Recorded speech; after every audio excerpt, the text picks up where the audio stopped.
Good morning बच्चों। चलिए आज हम लोग व्याकरण पढ़ते हैं। ठीक है, लिटरेचर में उल्लू की अदालत हम लोगों ने समाप्त किया और आज हम लोग व्याकरण पढ़ते हैं। चलिए निकालिए पुस्तक, लेसन नंबर 7 सर्वनाम। सर्वनाम पढ़े क्योंकि कारक तक हम लोग पढ़ चुके हैं, है ना। और उम्मीद है तुम लोग बना भी लिए होगे होमवर्क वगैरह।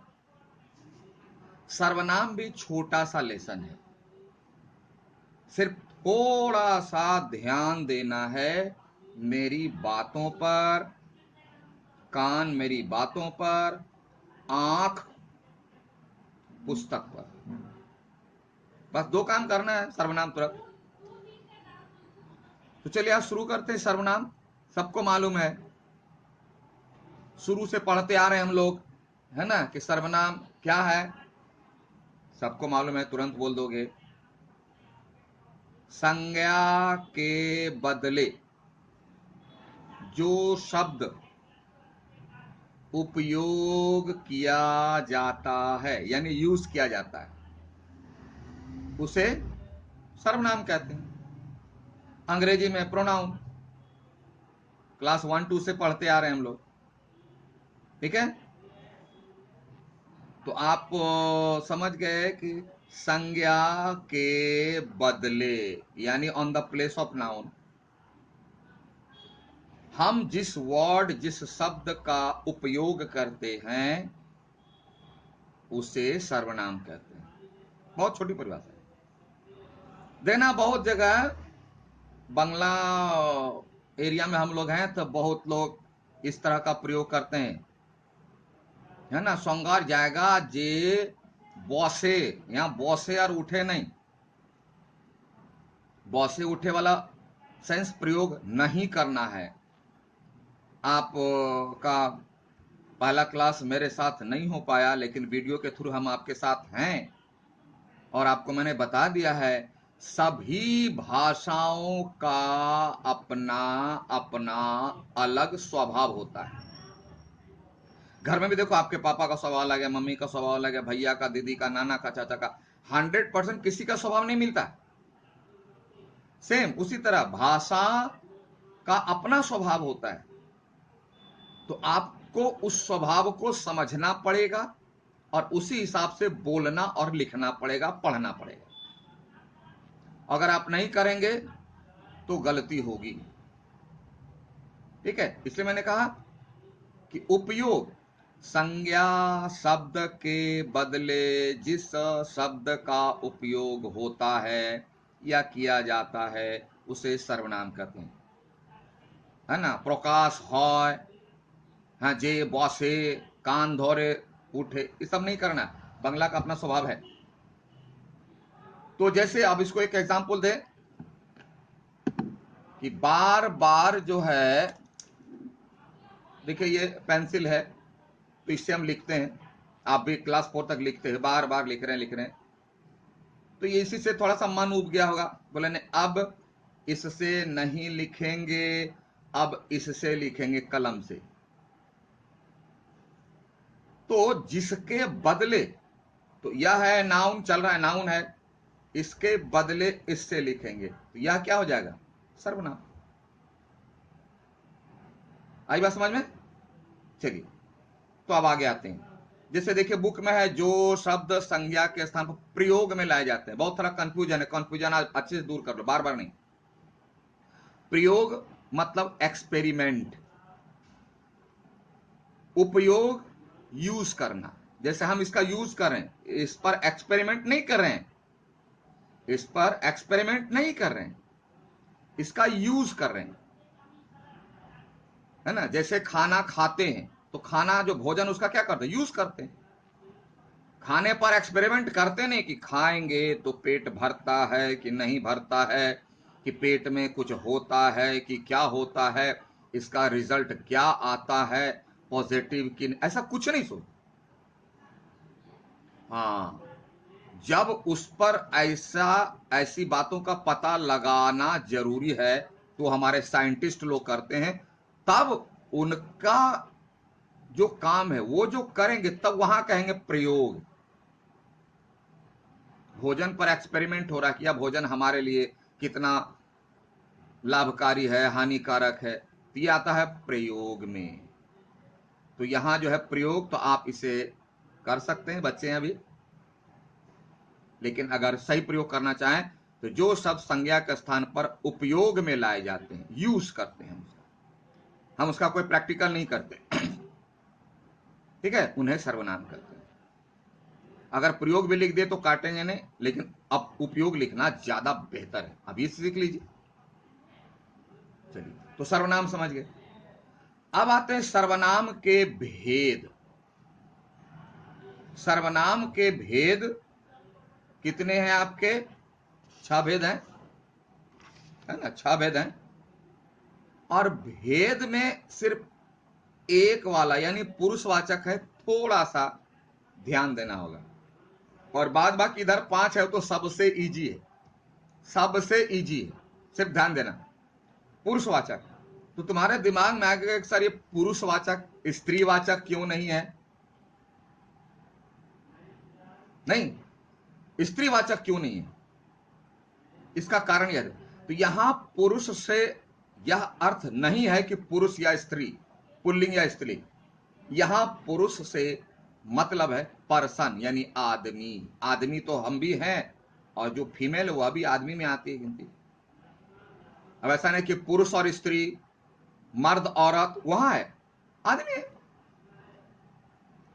तो यानी हमारे जैसा मानव, हमारे जैसा व्यक्ति को यहां पुरुषवाचक नाम से बताया गया।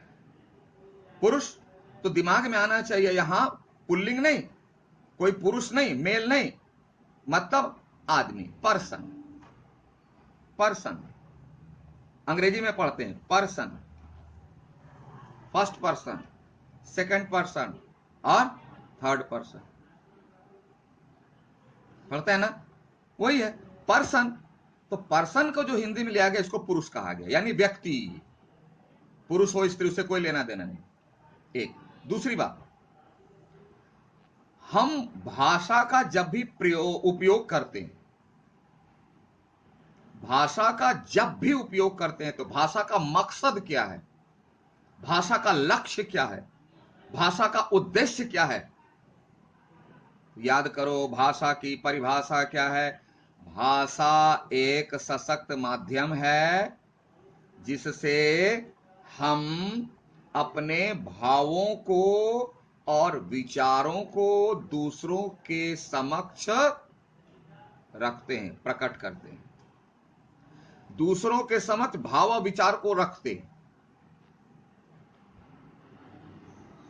तो जब हम अपने भाव, अपने विचार को रखने में सक्सेस होंगे ही नहीं, सक्षम होंगे ही नहीं, तो क्या वह भाषा सही होगी?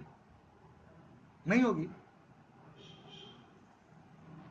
और भाषा होने के लिए उससे पहले होना क्या चाहिए?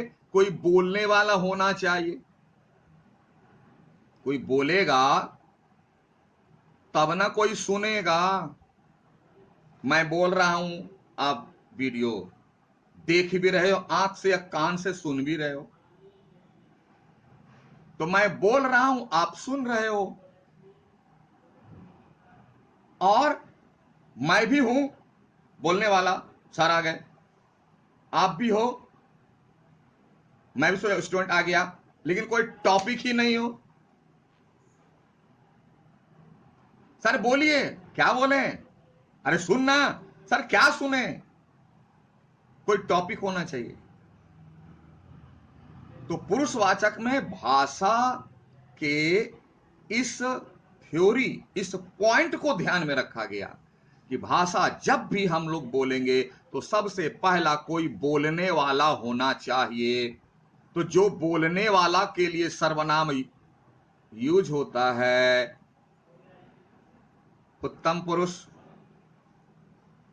प्रथम पुरुष या उत्तम पुरुष, जिसको अंग्रेजी में बोलते हैं फर्स्ट पर्सन, पहला तो वही होगा ना बोलने वाला, उत्तम पुरुष।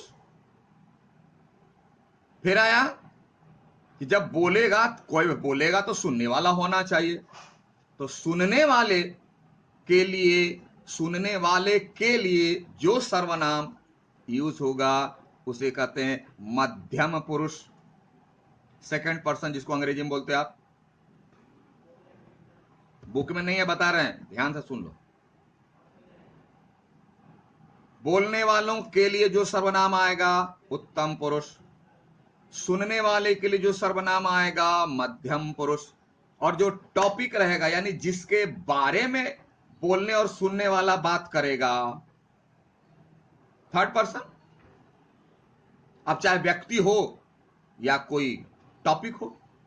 जैसे अगर अभी हम बात करें तो अभी फर्स्ट पर्सन, जिसको हिंदी में कहते हैं उत्तम पुरुष, कौन होगा? मैं। विनोद सर का नाम नहीं लिया, मैं। तो विनोद सर के लिए कौन सा सर्वनाम आया? मैं। तो मैं हो गया उत्तम पुरुष। तो विनोद सर नाउन है और उस नाउन के बदले मैं सर्वनाम है, और मैं बोलने वाले के लिए आया, यह क्या आ गया? उत्तम पुरुष। सुन कौन रहा है? तुम सुन रहे हो। तो तुम सुन रहे हो, तुम्हारा नाम बहुत कुछ है, रीना, मीना, टीना, सीता, सिंकुल, बिंकुल, बाबू, राबू, कुछ भी है। तो उसके लिए सब सर्वनाम क्या है? तुम। सुनने वालों के लिए, तो ये सुनने वालों के लिए तुम आया, तो तुम कौन सा आ जाएगा? मध्यम पुरुष। ये तुम क्या है? मध्यम पुरुष यानी सेकंड पर्सन। और मैं बोल भी रहा हूं, आप सुन भी रहे हो, लेकिन टॉपिक क्या है भाई? सर्वनाम। सर्वनाम के बारे में मैं बोल रहा हूं, तुम सुन रहे हो। तो ये सर्वनाम किस में आ जाएगा? ये आ जाएगा थर्ड पर्सन में, अन्य पुरुष। इसे हिंदी में कहते हैं अन्य पुरुष। अन्य मतलब थर्ड वन। तो इन्हीं बातों को, तीन बातों को ध्यान में रखकर पुरुषवाचक के तीन रूप हो जाते हैं, भेद हो जाते हैं। बुक में नहीं है, ध्यान से सुनना, पूछेंगे। बोलने वालों के लिए जो सर्वनाम आएगा उत्तम पुरुष, सुनने वाले के लिए जो सर्वनाम आएगा मध्यम पुरुष, और जिसके बारे में बोलने वाला और सुनने वाला बात करेगा उसके लिए जो सर्वनाम आएगा वो आएगा अन्य पुरुष।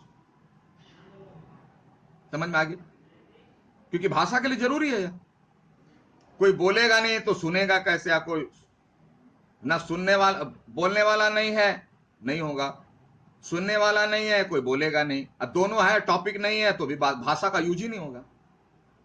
तो मुझे लगता है पुरुषवाचक सर्वनाम समझ गए होंगे, है ना?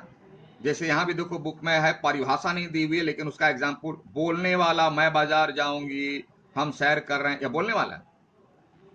सुनने वाला तू पुस्तक पढ़, तुम चित्र बनाओ, जिसको बोल रहे वो सुन रहा है। वह चला गया, देखो बोल रहा हूं मैं, सुन रहे हो तुम। अब बात किसके बारे में? वह। अब वह में कौन है? दूसरा कोई होगा, थर्ड वन कोई होगा। वह चला गया, उसे भी बुला लो। तो मैं यहां हूं, तुम भी हो, बोलते उसे बुला लो, तीसरा है ना, थर्ड पर्सन। तो इस तरह से पुरुषवाचक सर्वनाम किसी पुरुष या स्त्री का बोध नहीं कराता, बल्कि एक आदमी यानी पर्सन का बोध कराता है। और उसमें भाषा के लिए तीन जरूरी है, बोलने वाला, सुनने वाला, और कोई तीसरा होना चाहिए, टॉपिक होना चाहिए। तो आज हम लोग पुरुषवाचक को समझे, और आज इतना ही। अगली कक्षा में फिर हम लोग इसके 5 भेद जो बचे हुए, वो बहुत आसान है, कुछ थोड़ा सा ध्यान देना है। ठीक है, तब तक के लिए thank you, have a nice day.